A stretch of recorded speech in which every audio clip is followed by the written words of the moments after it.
It's a tough morning out there for Spartan Nation. Luke Fickell said, "No way, I don't want to coach the Michigan State Spartans."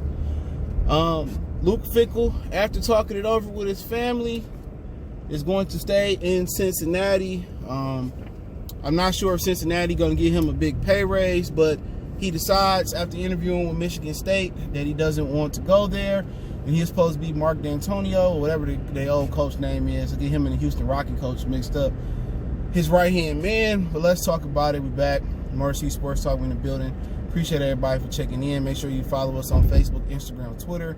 And also my email is in the description if you ever need to get in touch with your boy. But the guy that Mike Valenti wanted as well, too, and he tried to force the Spartan talk so bad on 97.1 a ticket. Nobody cares about the Michigan State Spartans, man.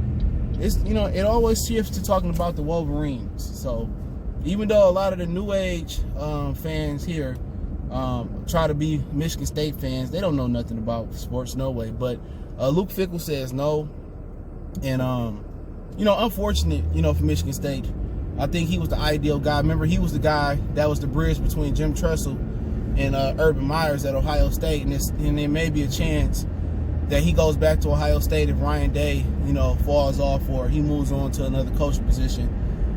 You never know. If Harbaugh get out of there, maybe Luke Fickell might be lined up for the University of Michigan job.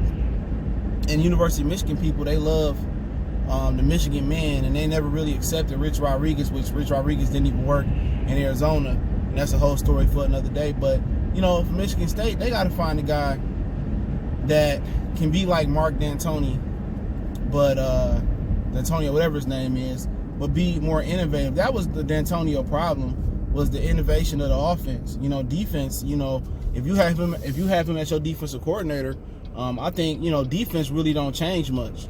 The slot receivers become more glorified in today's, and some, the pass catcher and running back, but it's all the same. All the principles apply pretty much from the old defense to now. You know what I'm saying? So, his problem was offense. He just couldn't really get with today's college offense, and it's the pro offense as well too. And Jim Harbaugh, that's why he brought in Josh Gaddis to modernize him.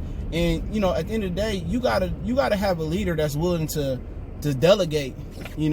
Especially with some of the new innovations in football. And for D'Antonio, whatever the hell his name is, he didn't do that. But with Luke Fickell, he comfortable in Cincinnati. And people got to understand, his family probably liked it in Cincinnati. His kids go to school, to uproot them to move to a smaller city like Lansing and East Lansing to be exact. That's a shock. You know what I'm saying? You comfortable somewhere where you meeting expectations, and they probably willing to give him a raise as well too.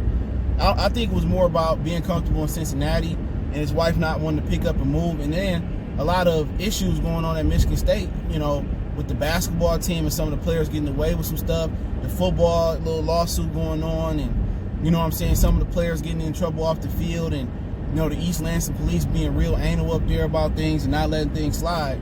And also the Larry Nassar thing. All that, you kind of hovering over that university.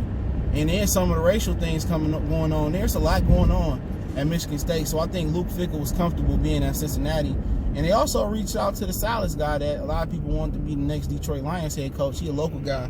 He's the defensive coordinator for the 49ers, and he declined the interview because he knows probably next year he's lined up for a head coaching position, but in the NFL. But, to be honest, there's more security in college, but the problem is in college is a dirty game. If you get caught, paying or cheating, or you commit an infraction that, you may not have really read the rule books and not known, it's a lot to handle. Even though it's more longevity, and there's more of a long-term coaching career in one school or one place in college. The problem, with the colleges, the billion NCAA rules.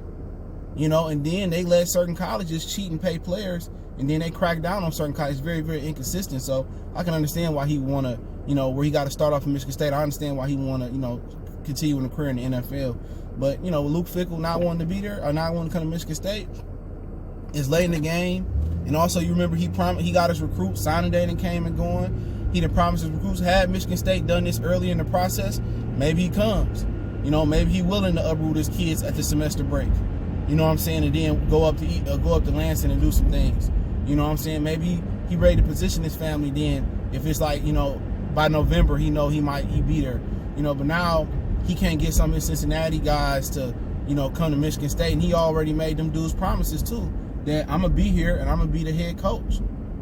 You know what I'm saying? He already made them dudes some promises.